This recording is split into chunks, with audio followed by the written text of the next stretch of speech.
So just imagine that this is kind of some track and the arrows are kind of pointing as to where trains could go.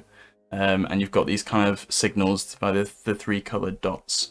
In the current system, if you kind of focus on this signal down here, and we had a train coming in that's like a blue colour to signalise that train, it could go straight. It could just, you know, it might not be stopping at these bay platforms. It could just go straight on. It could stop at the first bay platform. It could stop at the second bay platform. And basically, the signalling system runs on the server. And right now, in the live game, the junctions happen on your computer. So the signalling system has no idea which one of these possibilities is going to happen. As far as it's concerned, all three of them are equally likely. And so it has to make sure that all traffic is stopped when the blue one passes its signal to make sure that that's okay to happen. So for example, if we stuck a pink train in the middle here and this bay platform's occupied, there's now only two options that the blue can do, but one of them conflicts with the pink train. The other option doesn't. The other option is just to go straight on. But like I say, the signaling system has no idea which one of these is going to happen. So if the blue train goes through the signal first, the pink one has to stop. Even if the blue one's going straight, the pink one has to stop until we know that it's clear. So in that situation, if the blue one was going straight, it would have to hit this blue block. Once it hits there, then we know we're completely clear of the junction. The pink one can go, but it's unnecessarily been held up in that situation. Likewise, the other way around, if the pink one goes first, the blue one can't be allowed to pass its signal until the pink one's got to this point, this pink block here. Because again, it won't be able to know whether or not they're going to conflict or not. So that's the problem. That's why you get held up. Some junctions are even more complex than this, and so you can be held up for a really long time. And depending on how kind of traffic goes, you just might be unlucky and you might be able to wait for like 3 or 4 different trains from different directions first. And that's basically just because this blue one to come through here needs to kind of reserve all of this bit of track that I've highlighted in blue. If it doesn't have all of this track available to it, then it can't be allowed past the signal at the moment. But in the new system that we've done, the new section-based signaling system, we've split the map up into sections. So it looks a bit daunting at first, but all these yellow markers are kind of the start and end of sections. So you might have a section here that's just up until this little fork.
through. So you should never kind of be coming towards a green signal and then it snapped to red before you've got through it.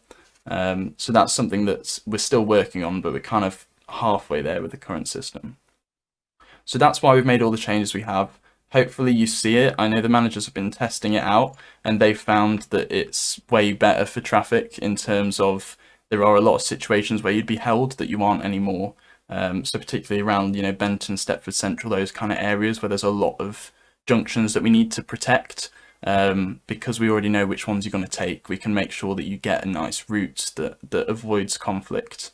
And we can even make kind of passing tracks within the same section to allow you both to go through the same section at the same time and stuff like that. So really cool stuff, and hopefully it helps a lot with traffic.